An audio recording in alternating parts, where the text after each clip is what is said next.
Muchas gracias a Traficantes de Sueños por acogernos, por acoger este acto organizado por Red Roja, que toca un tema, creemos, poco tratado. Todo lo que rodea a la República y a la Guerra Civil, como los muertos mal enterrados, y nunca mejor dicho, nunca será suficiente volver sobre ellos, ¿no? Pero este tema que vamos a tratar hoy, es un trabajo en lo que yo conozco absolutamente inédito. Es la primera vez que esto se hace, y que se hace con el rigor y la capacidad de la persona que vamos a presentar esta tarde. Si todo ser humano es hijo de su historia, creo que nosotras en el Estado español, y hablo en femenino no solamente para no usar el masculino, sino porque hoy toca hablar en femenino estrictamente, porque nosotras somos hijas de los seres más silenciados de nuestra historia, precisamente de aquellas mujeres trabajadoras, sin ninguna duda, mujeres campesinas, mujeres obreras, mujeres modistas, mujeres trabajadoras de fábrica, chicas jóvenes que se incorporaron a la vida adulta precozmente, como Rosario la Dinamitera, que con 17 años se fue a la Sierra de Guadarrama a rellenar bombas y perdió la mano en una explosión de ellas, ¿no? Como Nekane nos va a contar, esas mujeres eran las hijas de la España negra, las olvidadas y las oprimidas entre los oprimidos. Que Miguel Hernández hablaba del niño yuntero, pero más allá del niño yuntero habría la niña que ni siquiera salía de casa para ver un poco el mundo, aunque sea nada más que ver la miseria y la explotación. Bueno, yo no quiero decir mucho más porque quiero presentaros a una mujer, a una de las grandes, yo lo digo con pleno conocimiento, bueno, más que me falta de conocer, a una de las mujeres más importantes por su trayectoria y por su trabajo de los pueblos del Estado español. Nekane es nacida en Cataluña y su vida y su historia personal la mayor parte la ha vivido en Euskal Herria. Es curioso, pero claro, ella es licenciada en Ciencias Económicas y Empresariales, en Psicología Clínica, pero es una militante. Ella ha desarrollado su enorme capacidad en el gobierno vasco y también en los años en los que eso era muy difícil de vivir, en la sección de socioeconomía de la izquierda abertzale. Es una militante. Además ha escrito libros muy importantes para el pueblo vasco y también para nosotros y nosotras. Por ejemplo, ha colaborado en un libro colectivo que se llama Europa de quién, ¿no? Cuestionando, como ella empezó desde el propio Tratado de Maastricht a cuestionar esa Unión Europea, que efectivamente no solamente era la Europa del capital y de la guerra, sino que era el instrumento más potente de opresión de pueblos y de clase que había, ¿no?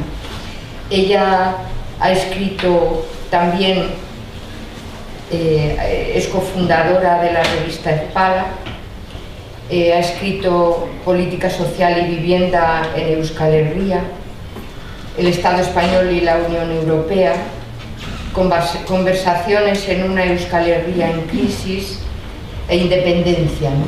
Quería detenerme en eso porque ella es una militante de lo que en sentido amplio se llama la izquierda abertzale, que va mucho más allá de lo que institucionalmente se identifica como Sortu, y ella ha colaborado decisivamente a dotar de contenido al tema de la independencia, es decir, a cuestionar que la independencia política, sin independencia económica, sin independencia social, pudiera llamarse de tal manera, ¿no? De alguna manera, como James Connolly decía sobre Irlanda, ¿no? James Connolly, para quien no le suene mucho, es un dirigente obrero de la primera insurrección, bueno, la primera no, de la insurrección, porque hubo muchísimas antes, de la insurrección de Dublín de hace exactamente un siglo, de 1916, y él decía esa frase que yo creo que más que nunca vale para Euskal Herria, para Cataluña, para nosotras y nosotros en el resto del Estado, ¿no?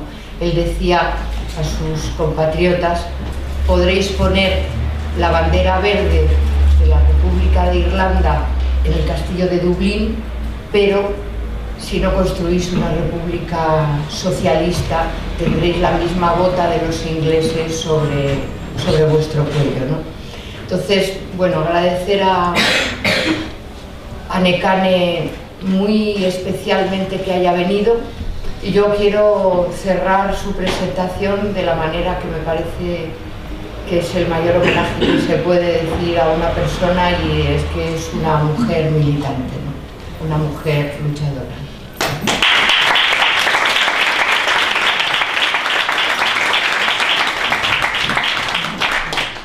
Bueno, muchísimas gracias. Yo no esperaba esta presentación, con lo cual siempre os podréis defender un poco y esas cosas.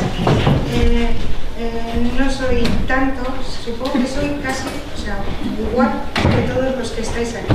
Soy una persona que siempre ha tenido ganas de cambiar, que empecé joven porque vengo de la España franquista, de escuela pública, de los que nos mandaban a cantar el Padre Sol, la única forma de militar que teníamos la justicia social eran aquellos cristianos de base, o sea, solo vengo desde ahí, y realmente quien me puso... Quien pudo... Te da la buena, cambiamos esto. Iba a poner esto mientras, pero no sé. Bueno, pues digo que realmente quien me puso en la vía militante y contestataria fueron mis patronos, el gobierno vasco. Yo entré al inicio del gobierno vasco y me he ganado la vida siendo 25 años responsable de planificación económica del gobierno vasco.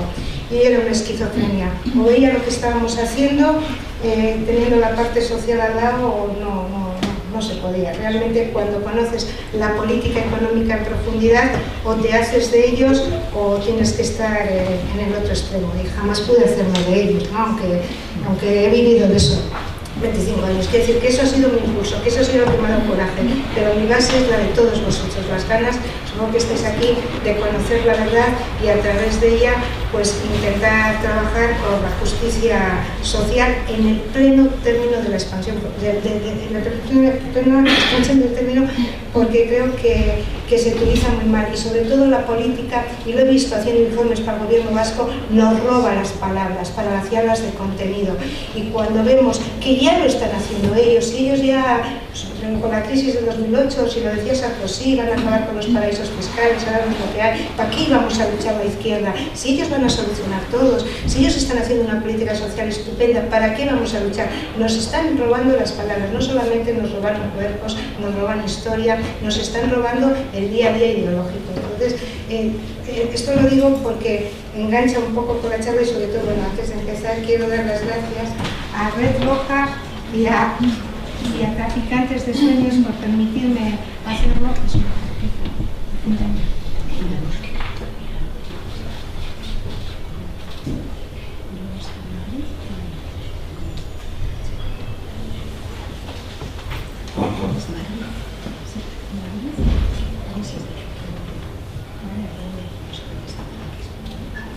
Bueno, Entonces decía que esto une con lo que os quiero presentar, porque me invitaron en un gran aniversario de Guernica, de los bombardeos que vinieron por primera vez alemanes un poco a pedir perdón de forma histórica. A mí como economista estaba investigando precisamente por qué fue tan dura la represión, e intentando ver los logros que la clase obrera había conseguido en aquellos años de República. Y mi planteamiento ahí en Guernica fue, porque me invitaba al colectivo de memoria histórica, que ¿qué es la memoria histórica? Porque mi abuelo todavía sigue por ahí en una fosa, y estoy peleándome más no por encontrarlo, sino por encontrar su ideología, porque desenterrar la memoria histórica no es darle buena sepultura a los cuerpos que la necesitan, y es básico, es tomar la idea de por qué llenaron las cunetas de tantos cuerpos. Esa es la clave de la recuperación de la memoria histórica. ¿Por qué fueron tan terribles que hubo que eliminarlos físicamente? ¿Por qué fueron tan terribles para el sistema económico dominante? ¿Qué había detrás? Recuperando eso, entroncamos con nuestra raíz de lucha, y entroncamos con una verdad y una realidad que se está repitiendo ahora. Dicen que los ciclos económicos, es una teoría económica y que tiene mucho análisis, se repiten por ciclos, y nos decían que esta crisis tenía unos paralelismos muy importantes con la crisis de 1929. Allí fue una gran acumulación de riqueza, lo dijo Keynes en su escuela cuando analizaron esa gran concentración de riqueza y polarización la que llevó a la crisis. En esa crisis se estaba metido de lleno cuando la década de los 30 fue muy convulsa a nivel europeo. Se alcanzaron tasas del 30% de paro, estamos hablando de crisis 29, todas las repercusiones en la década siguiente como esta. Fijaros que estamos en 2016 padeciendo la crisis de 2007-2008, o sea que se alargó durante toda la década. Entonces, ¿qué había detrás de los cambios tan importantes que se dieron en Europa y de cómo se reprimió?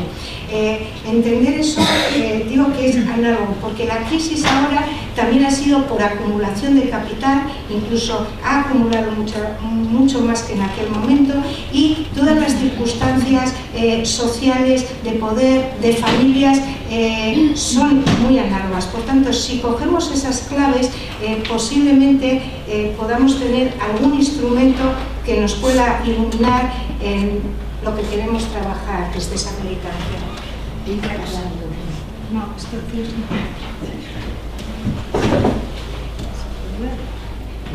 no se puede poner en la sola.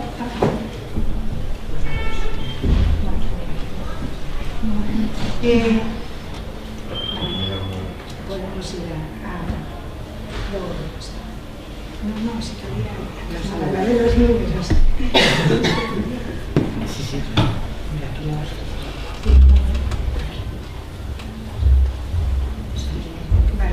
Vale. Es que no veo muy mal, perdonadme. Bueno, quiero empezar el análisis, aunque os parezca decir, nos va a hablar de economía, os voy a hablar muy poquito de economía, pero quiero que entendáis estas claves que son los elementos que lo dirigen todo. La situación del Estado español en 1931, justo en el inicio de la República, para que entendamos el peso de esa sociedad trabajadora, el sector primario, o sea, el sector agrícola, tenía al 55,5% de todos los trabajadores. Por eso entenderemos por qué era tan importante la reforma agraria, por qué tenía tanto peso. O sea, el mayor sector de población trabajadora estaba ahí. Luego, el sector industrial y de construcción tenía un 25%, el 4% de la población, y el sector servicios tenía el 30%. O sea, esta era un poco la composición de empleos por sectores. Entonces, cuando... no sé si me paso hacia atrás. ¿Cuál buscas? ¿Sabes qué me pasa? Que estoy acostumbrada a ver todo esto en una pantalla y no veo. Atrás no tengo nada. Atrás esto... No estás dando nada.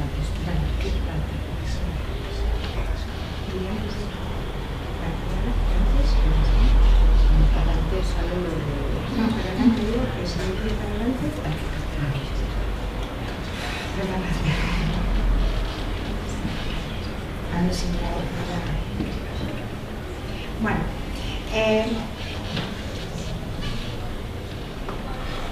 Bueno, en esa situación, con esa composición de clases, ¿sabéis cómo se instaura la República? Hay unas elecciones municipalizantes, hay un empoderamiento, se dan una serie de circunstancias, que lo que me quiero centrar es en qué hizo la República y, pues el 14 de abril de 1931 aparece un nuevo régimen.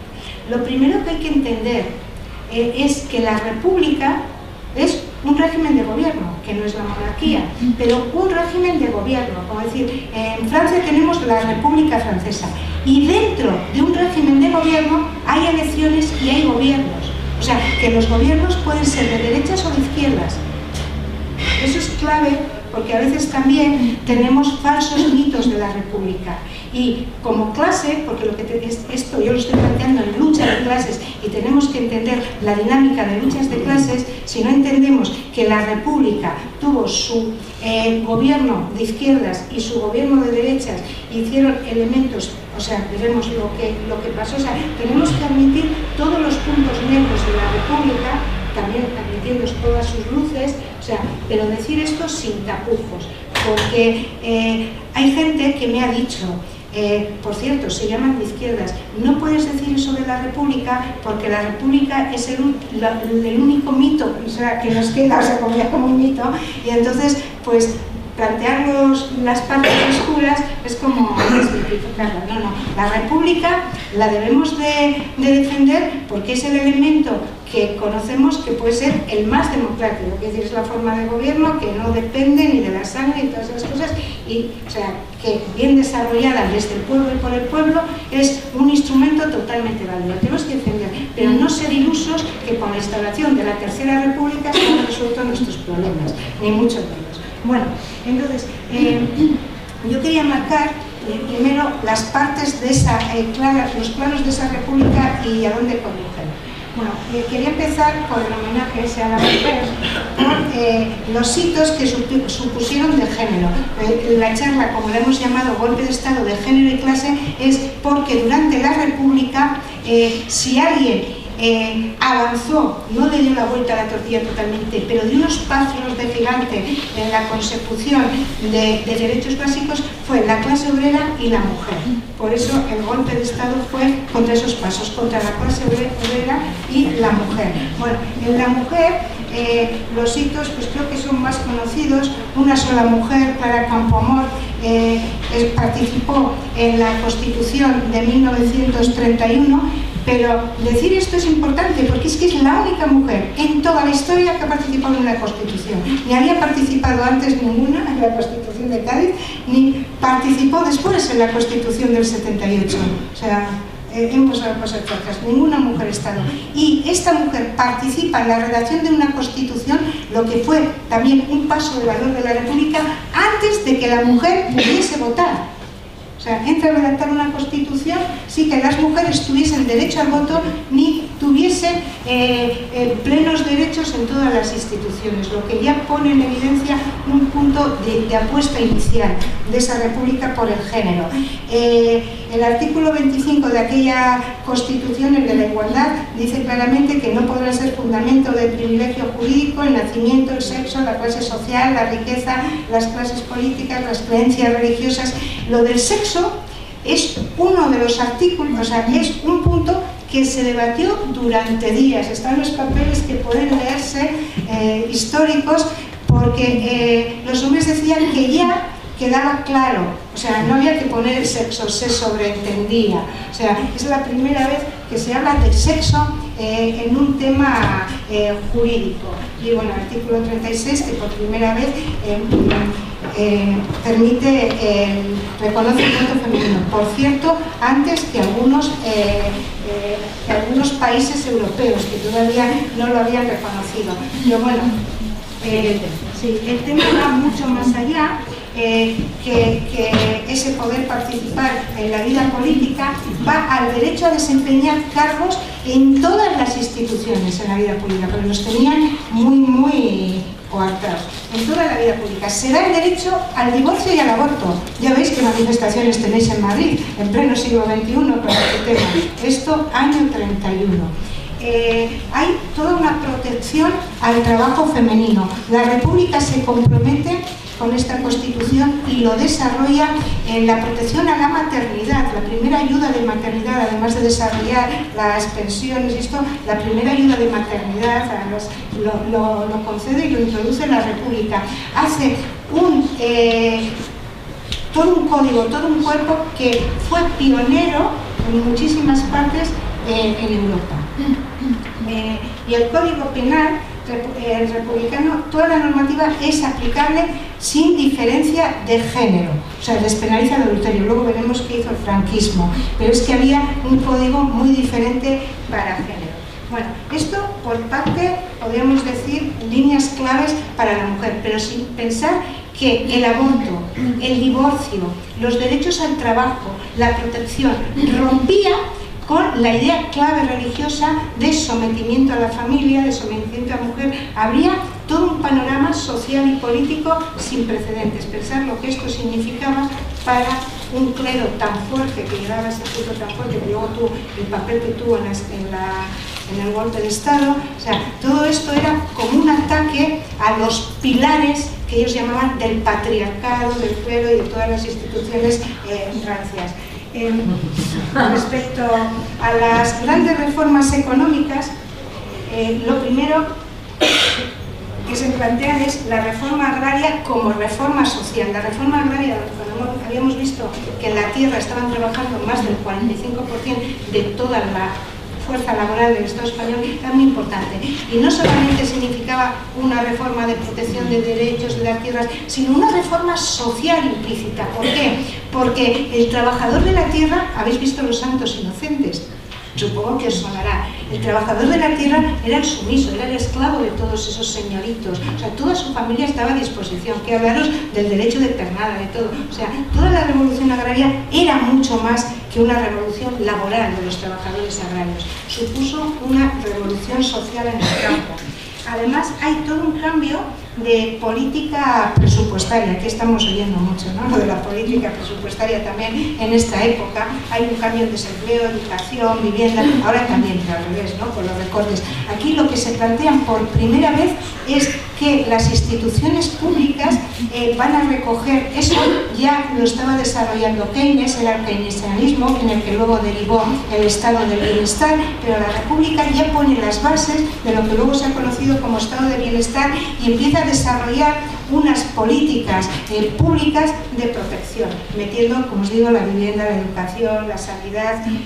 Para ello necesita una reforma fiscal muy importante. O sea, ahora también nos hablan de reforma fiscal, pero al revés. Allí se trataba de que cualquier gasto público necesita tener un componente de ingresos y es que pague más el que más tiene. Hace unos impuestos a la riqueza, a los tenedores de tierra y al capital también sin precedentes. O sea, nunca habían pagado, grandes señoritos, y, o sea, si hay que gastar, hay que ingresar. Entonces hay una reforma fiscal muy fuerte. Y intentan el control del Banco de España, que al final no pudieron llevarlo a cabo.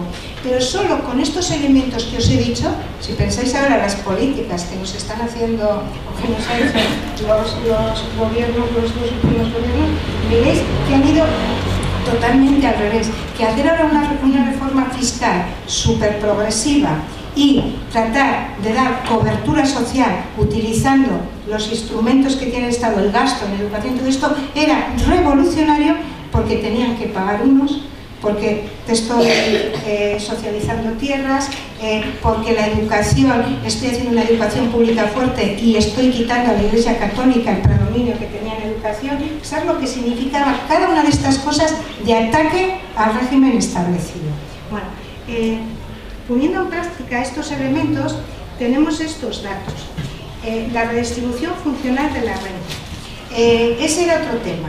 El tema de las rentas. Las rentas, como os he dicho, en 1931 estaban bueno, esto os explico ahora, estaban muy concentradas y para redistribuir renta, si ahora le quisiéramos pedir a un gobierno progresista que distribuyese renta, ¿cómo se puede desde un gobierno distribuir renta?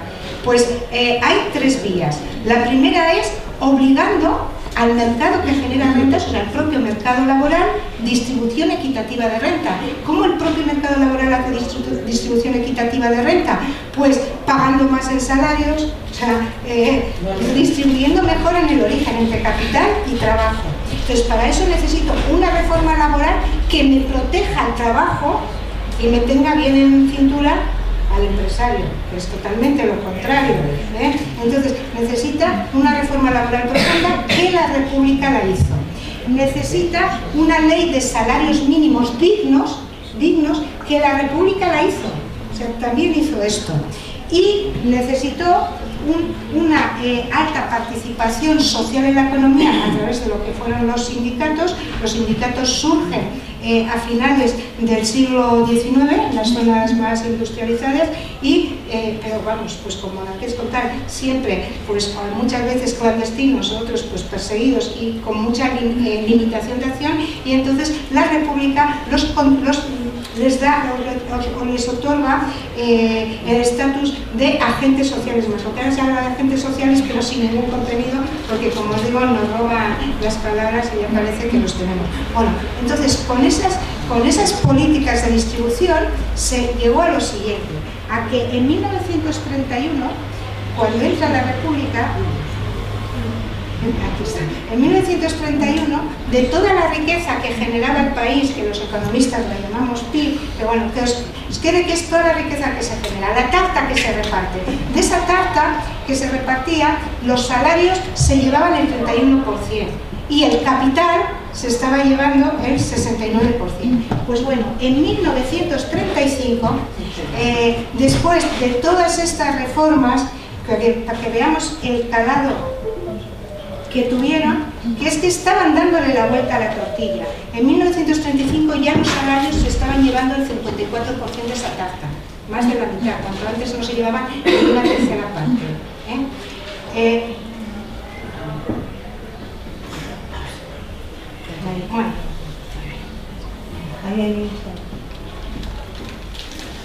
Bueno, pues os quería decir que hemos perdido, que estamos mucho más abajo. Bueno, por seguir, para que os deis cuenta de cómo ha evolucionado esto, el pico 1935, los salarios nos llevábamos el 54% de la riqueza. En 1960, después de toda la disciplina de guerra y de dejar mano ancha al capital, solo nos llevábamos el 40%. Fijar cómo había bajado, o sea, cómo disciplinó la mano de obra el franquismo. En 1979, ¿cómo eso? Porque justo lo que más llamada transición, que yo siempre la he llamado transacción, porque se nos vendió a la clase obrera, bueno, pues en esa transacción, dejando salida a los sindicatos y tal, solo en los primeros años para silenciar todo lo demás, se alcanza el 56%, el 55% de participación, solo un punto más de lo que se había llegado en el 35%. Y a partir de ahí entran los pactos de la Moncloa y otra vez todo el disciplinamiento, porque ya han cerrado su transacción o transición, como queréis llamarlo, y desde ahí empieza otra vez a decaer toda nuestra participación. En 2006 era 48%, en 2014 46,7%, era el último dato que hay en estadísticas. En 2015 es más bajo porque la reforma laboral sigue dando vueltas de tuerca y todos estáis viendo la precariedad salarial y los beneficios del IBEX siguen en aumento. Por tanto, nuestra participación cada vez es más baja. Bueno, pues esta es la clave, que en el 35 tenía el 54%. Contra esto el poder se tenía que movilizar, contra esta vuelta de tortilla como clase y contra esa liberación de la mujer que dejaba de estar sumisa a ese patriarcado. Además de las libertades, o sea, del avance de género y de clase, hay otro avance en lo que se llaman las libertades generales. Entra por primera vez lo que se llamaba una democracia liberal parlamentaria. Deciros que los parlamentos, hasta estos momentos, incluso en Europa, después del 45, después de la Segunda Guerra Mundial, realizan esto, los parlamentos eran clasistas. para tener voto, o sea, para ser elegido parlamentario, tenías que tener un patrimonio mínimo, tenías que pertenecer a ciertas familias de la nobleza. Todavía persiste esto, por ejemplo, en Gran Bretaña, ya sabéis, la Cámara de los Lores y de los comunes, ¿no? Los comunes. Bueno, pues la democracia a nivel parlamentaria es eso, es igualdad, sin ver la cuna, sin ver el patrimonio, y empieza a desarrollar otra cosa, que también hay un paralelismo muy fuerte, porque veremos qué pasa con Cataluña en un momento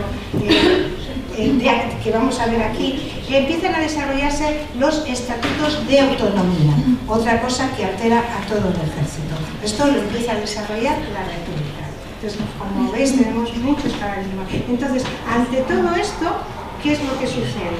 Una reorganización de todas las fuerzas reaccionarias, y se empiezan a reorganizar prácticamente desde el primer año, cuando empieza, porque la República entra muy fuerte con todo el programa de reformas muy rápido, o sea, no espera, o sea, lo lleva todo muy rápido. Entonces, vemos que empiezan a reorganizarse los tenedores de tierra, claro, porque eran los que más estaban sufriendo en esos momentos la reforma agraria, empresarios y patronos, que solo, fijaros en este dato, entre 1900 y 1931 y el 33 pasaron de 741 asociaciones empresariales, como pueden ser la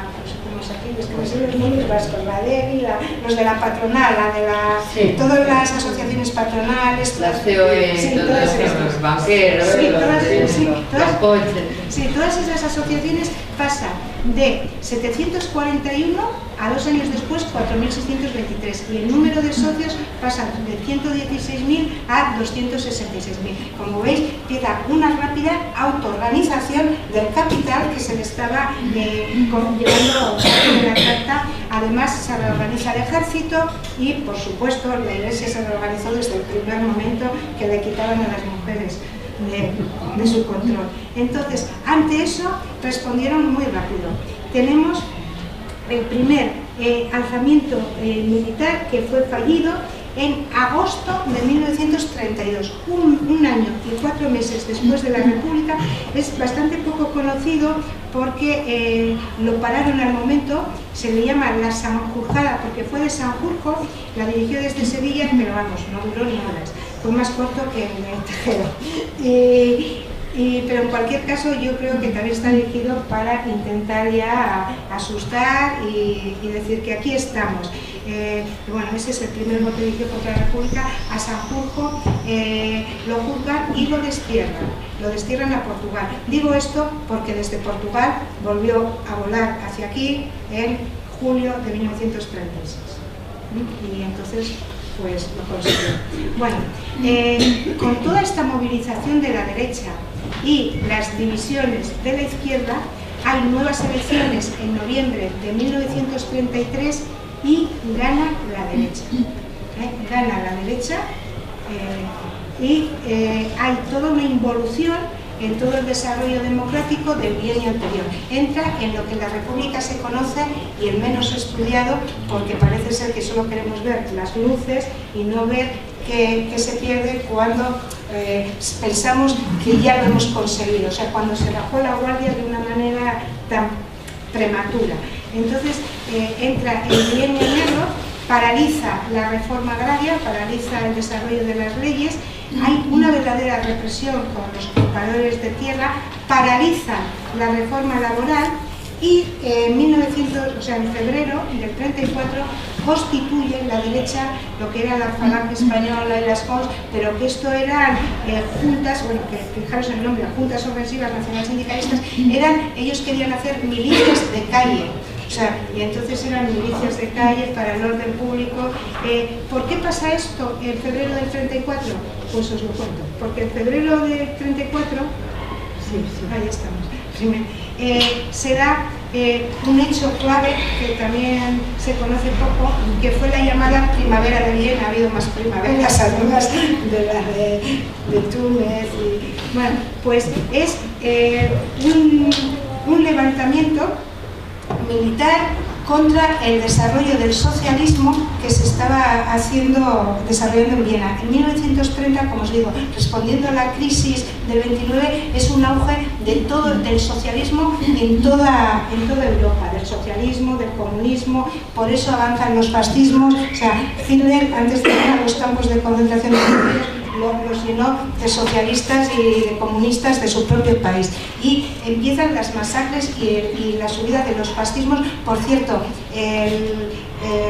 José Luis Robles, Gil Robles, perdón, he dicho José Luis Pulpo, no sé por qué.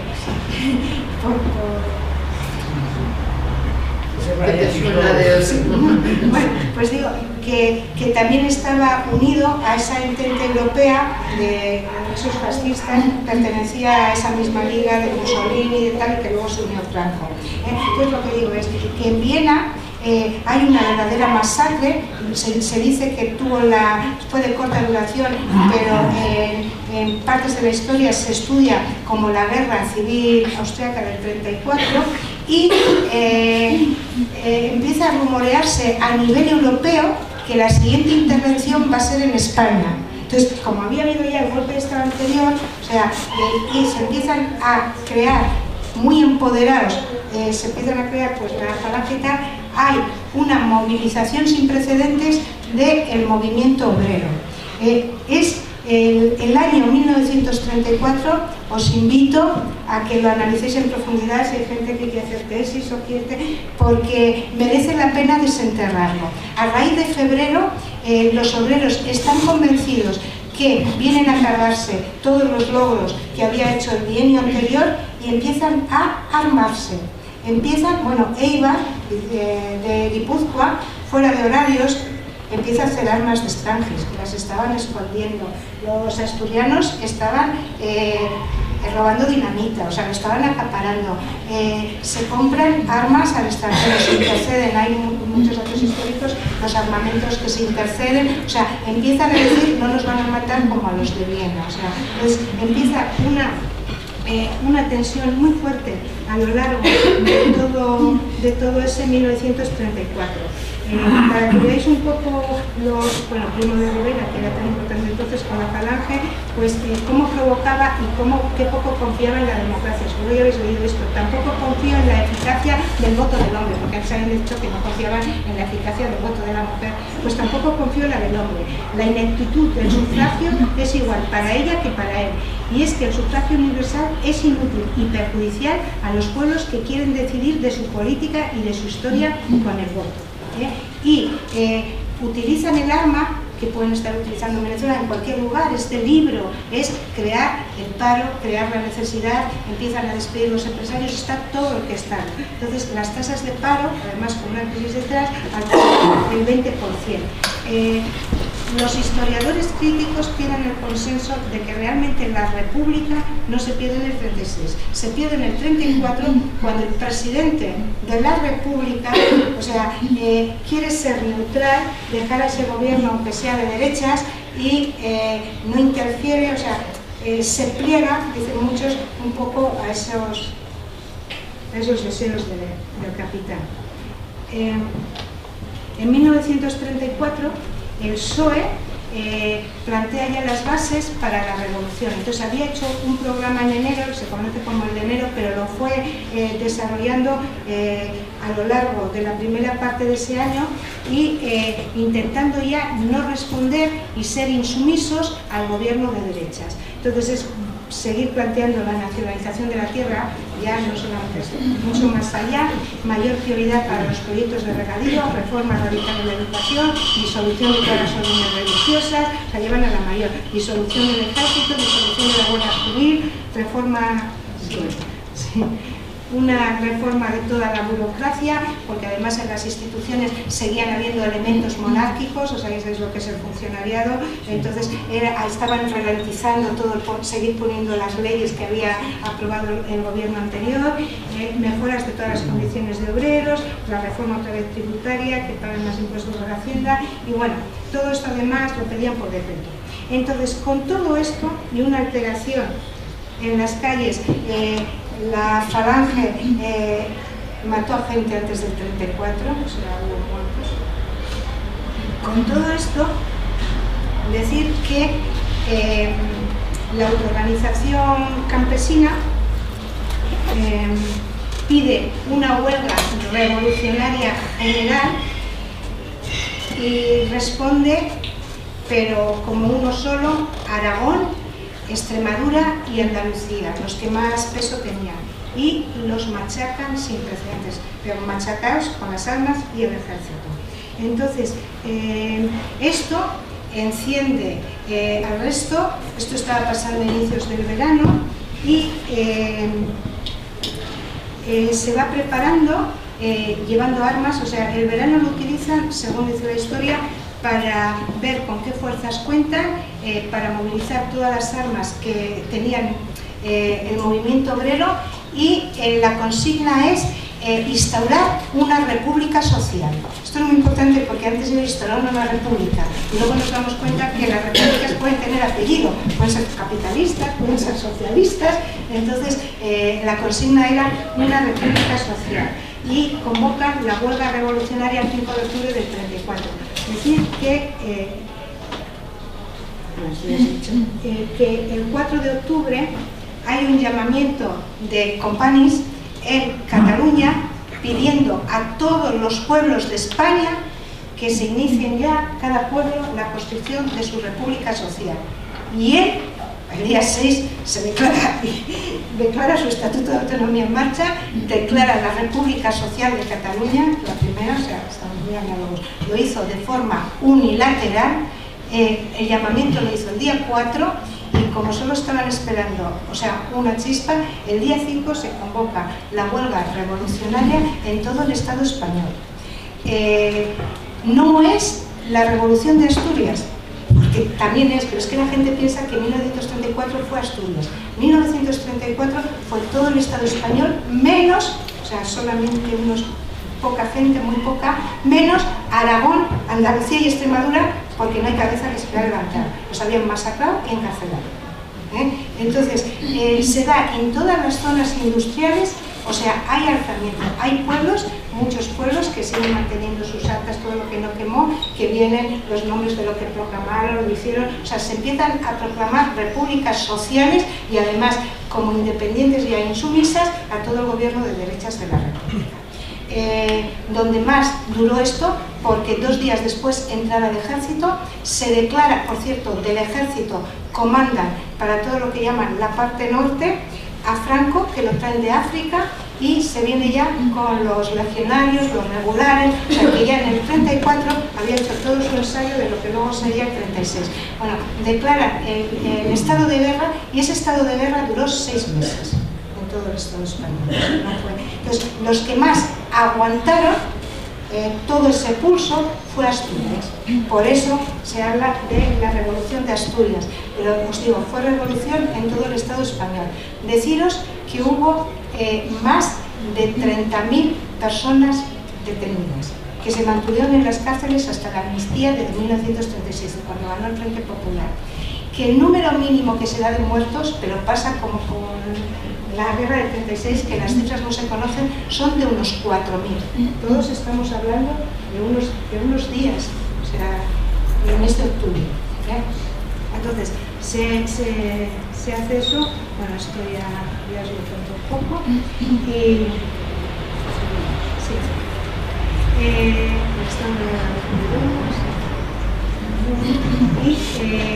Y desde ese momento lo que hacen, como os digo, es quitar a todas las personas referenciales, se van a la cárcel, y aquí vuelve a aparecer otra vez algo inédito: las mujeres. Las mujeres que no tenían, pues sí, nos cuentan de Agustina, de Aragón y de todo esto. O sea, son las mujeres, las compañeras de los que están en las cárceles, de esos 30.000, las compañeras de los que han muerto, las que piden en todos sus ámbitos que el pueblo no puede estar tranquilo.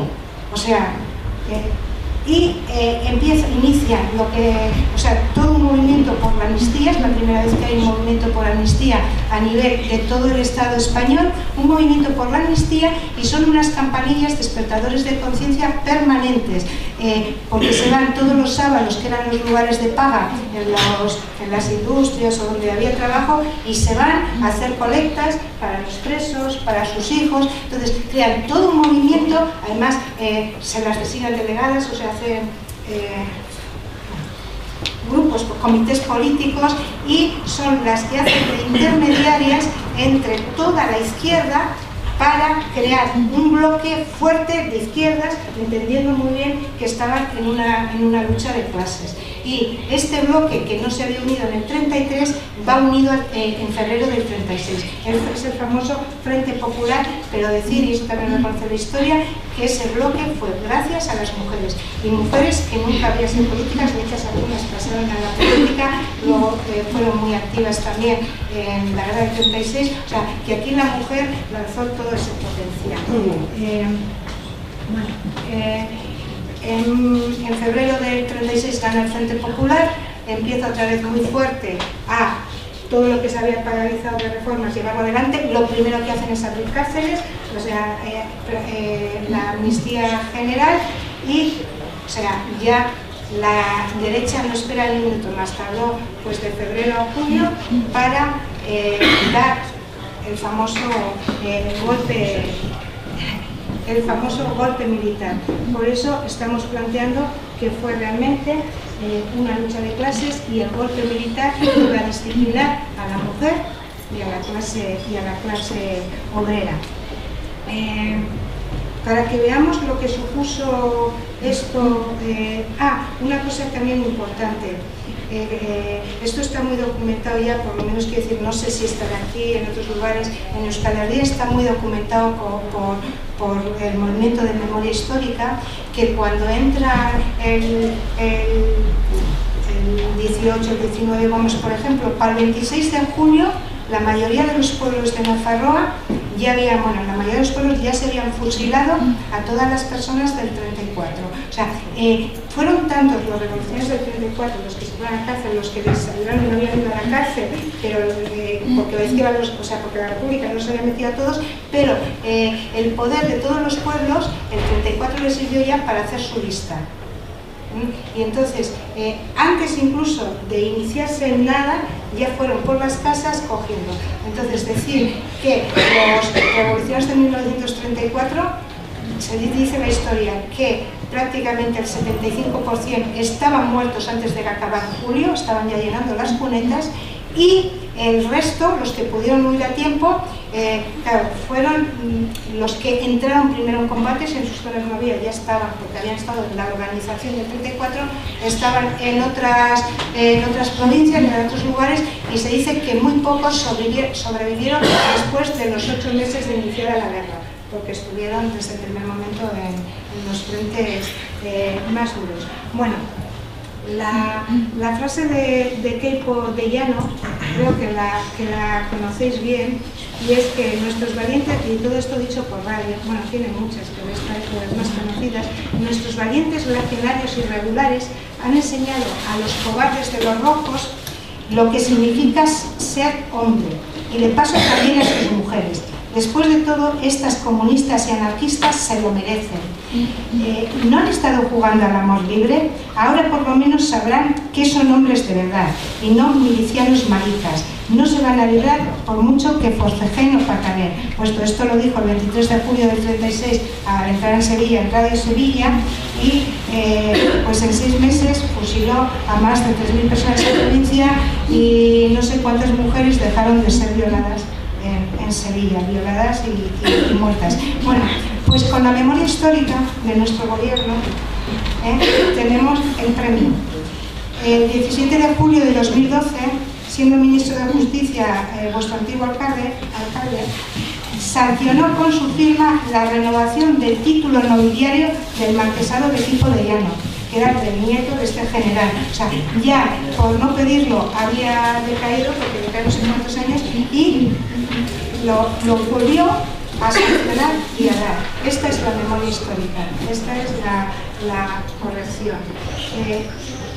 La venganza de género del franquismo la tenemos en todo el sistema, pero, o o sea, sobre todo en la legislación. El Fuero del Trabajo de 1938 señalaba como conquista de ese nuevo régimen liberar a la mujer casada del taller y de la fábrica, con lo cual no se fuera. Solo podían trabajar las mujeres hasta que se casaban. Cuando se casaban obligatoriamente le daban la dote, entre comillas, que era indemnización mínima, y a no ser que quedasen viudas o varios sus maridos que tenían unas determinadas circunstancias, no podían volver, pero no podían volver ni al sector público ni en ningún lugar, se les echaba de todas partes. Además, quitó toda la capacidad jurídica de las mujeres, era prácticamente nula. Las más mayores recordaréis que hasta el año 75 para retirar dinero de un banco necesitabais la firma de vuestro marido. Para la nómina, para el carnet de identidad, para el pasaporte. Y en 1975 cambió esto porque fue el primer año grande internacional de la mujer, y ya como el señor Franco estaba muy malito, lo que esto fue justo un poco antes de que muriese, como el señor Franco estaba muy malito, pues decidieron ponerse a nivel de normativa internacional en algunos cuantos puntos, o sea, que estaban pidiendo la normativa internacional que estas declaraciones ya pues se corrigieran. Entonces lo corrigieron ahí. Entonces se consagró la minoría de edad perpetua para las mujeres, con un sometimiento permanente al marido o al padre cuando no tenían marido, tenían que firmar los padres.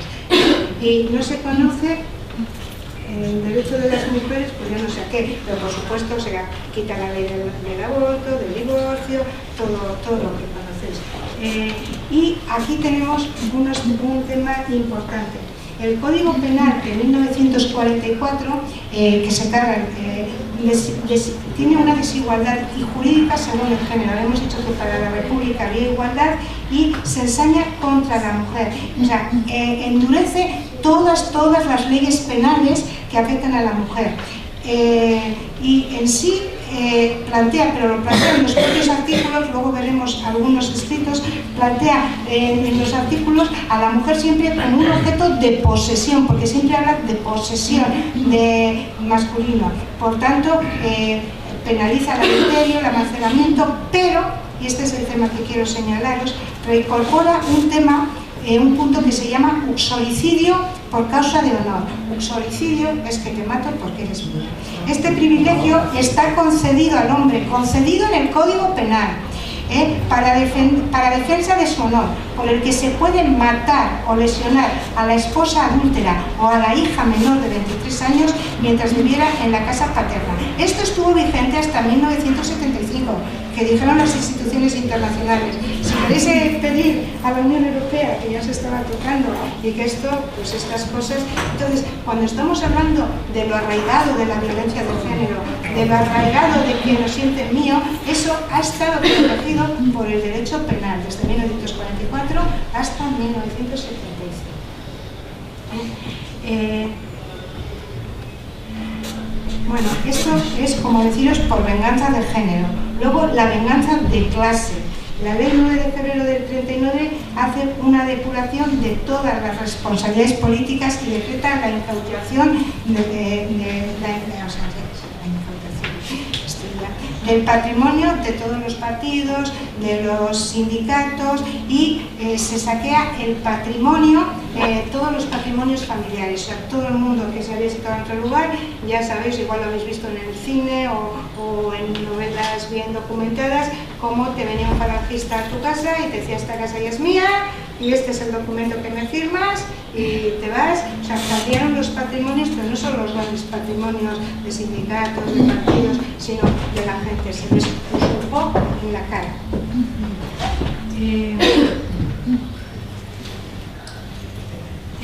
Bueno, el enigma estadístico vamos a hablar porque, bueno, es un tema de muertos, y como a mí lo que me gusta son los números, pues era para que se vean cómo están. No, paso porque no se conoce el número realmente. Bueno, entonces el número de personas asesinadas por cualquiera de los medios sigue siendo desconocido. Hay un montón de interpretaciones de cada historiador, pero parece que todas están bastante lejos de la realidad. además había que unir, no, nada, todo lo que supuso la posguerra, la Segunda Guerra Mundial.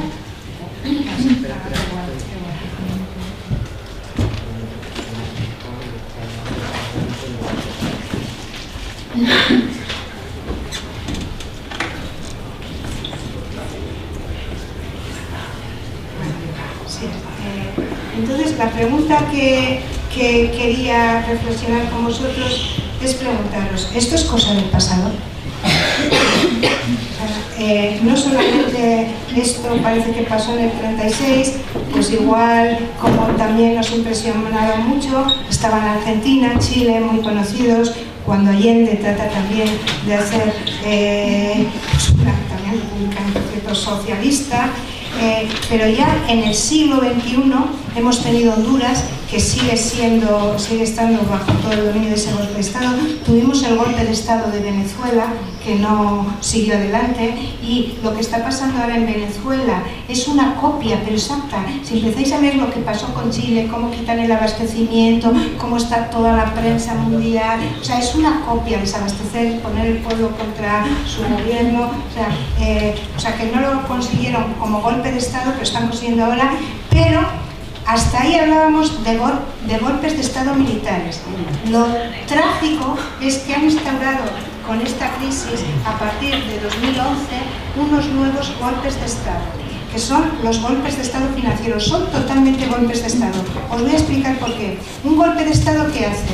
Quitar a un gobierno legítimamente elegido por las urnas y poner a alguien que nadie ha elegido. Y empezar a hacer políticas que, o sea, no están desarrolladas por tus electos. Bueno, pues os recuerdo que en 2011 Papandreou, en aquel momento presidente, jefe de gobierno, de Grecia, cuando iba a entrar el segundo rescate y le pedían el segundo paquete de medidas, estoy hablando de 2011 en Grecia, dijo, le hizo un pulso a la Unión Europea que iba a convocar un referéndum. Bueno, a la semana siguiente Papandreou era destituido y entraba un personaje impuesto por la Unión Europea y exmiembro de Goldman Sachs, la gran banca que propició la crisis. Pero unos meses después, Berlusconi, no nos gustará nada, no me gustará nada, pero por eso no voy a dejar de decir que sufrió otro golpe de Estado, Berlusconi sufrió la misma suerte. Fue destituido él, su gobierno, y entró Mario Monti, también de la gran banca, a dirigir de forma tecnócrata. Nos hablaban de los gobiernos tecnócratas hasta que hubiera elecciones, y con los programas claros de la Unión Europea. Eso son golpes de Estado financieros. Y claro, luego te vienen pues nuestros gobiernos y dicen, no, es que tengo que hacer esta política porque si no, o sea, un golpe de Estado. Con eso, ¿qué estamos diciendo?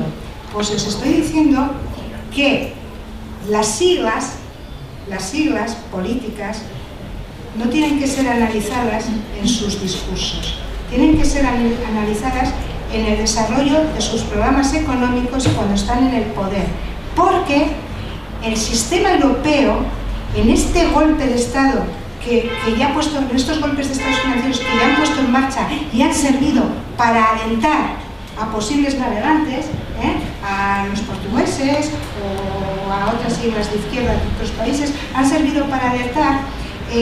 Lo que están haciendo creer al pueblo es que la política, o sea, los políticos no son responsables de nada. O sea, yo estoy haciendo esto porque me lo manda Bruselas. Este paquete de recortes de 20 y tantos mil millones, ya no sé cuántos, de todos de locos, me lo manda Bruselas.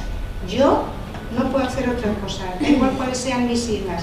Pero fijaros, ¿quién va a Bruselas a decir cuál es la línea de política económica? Van los jefes de Estado. Fueron los jefes de Estado los que van a Maastricht, los que van a Lisboa, los que hacen los tratados que luego nos marcan estas políticas. ¿Me explico? Fijaros qué perverso es el sistema. Los jefes de Estado se reúnen en los contubernios esos, desarrollan las líneas que ya había marcado el capital, mismo desarrollan, ellos las ratifican, pero luego vienen a sus países y vienen de yo no puedo hacer otra cosa. Esto me lo está mandando Europa. Con lo cual, tenemos que tener conciencia de que en estos momentos los gobiernos no se tratan de cambios de cromos de siglas, sino de verdadera conciencia de clase, y que entendamos que otra política es posible siempre que tengamos voluntad de hacerla, porque la política no es un tótem. Y os digo una cosa, como economista que ha estado 25 años en planificación económica: la economía es ideología disfrazada. La economía son unas técnicas que sirven para dar respuesta a los intereses políticos de un gobierno, y dar respuesta a un programa de derechas, y puede dar respuesta perfectamente a un programa de izquierdas. O sea, la economía como tal no es una ciencia. O sea, hacemos unas fórmulas en las que hablamos de las expectativas de la gente. Por eso cada año, cuando se van a hacer los presupuestos, nos dicen que hemos salido de la crisis, para vender las expectativas, para todas esas cosas. Entonces, deciros que todo esto les está saliendo muy bien y que no es cosa del pasado. O sea, de otras formas, con otros métodos, lo han metido y nos quieren meter en la línea del que no quieren que salgamos. Bueno, y luego es decir, pero este pasado ha existido, y quería pasaros unas reflexiones. Primero, la manipulación de la memoria histórica. Os quería poner el programa, luego lo saco, del Ministerio de Defensa, de charlas que hace aquí en Madrid, muy interesantes, que coincidió el 8 de marzo con el Día de la Mujer Trabajadora, a la misma hora de la manifestación. Pues luego veremos el programa. Entonces, ¿y quién los da? O sea, entonces, toda esa gente que les pone muchos títulos honoris causa de universidades, cómo están manipulando y reescribiendo la historia. Pero no es solamente esos títulos, es cómo nos manipulan desde el cine, desde la televisión. Es muy triste que nuestros jóvenes piensen que la transición y nuestra historia reciente es cuéntame cómo pasó. O sea, sus orígenes, no sé si aquí os suena, pero yo sé que en Gobierno Vasco sonaba mucho los orígenes de esta serie, que había sido propuesta y preescrita, no sé hasta qué niveles, desde la Moncloa, con colaboración de Casa Real. La universidad y la intelectualidad, pues también continúan. Bueno, ya está, sin más. Luego os paso los documentos, pero bueno, quiero cerrar esto con la idea con la que he iniciado, que la memoria histórica o defender la memoria histórica nos lleva más allá de querer desenterrar cuerpos, es desenterrar su pensamiento, desenterrar su ideología, desenterrar su lucha, aprender de sus errores, eso nos cuentan todo, y saber que la República, por sus miedos y porque bajó la tensión social, que luego se metió en el 34, pero bajó la tensión social entre el 31 y el 33, o sea, fue también una represora. Nos ha dicho que los primeros bombardeos civiles no fueron en 1937 con la Legión Cóndor, como nos dice Guernica, Durango, pues por mi caso, ¿no? O otros sitios. Los primeros bombardeos fueron en 1934, se bombardeó una zona de Cataluña, se bombardeó Asturias, se bombardearon pueblos, la zona minera de Vizcaya, se bombardeó Eibar, se bombardeó Irún, y esos son los que conozco por ser mi zona. Seguro que se bombardearon más sitios. Entonces, estamos ante una lucha de clases y es más profundo que una lucha política.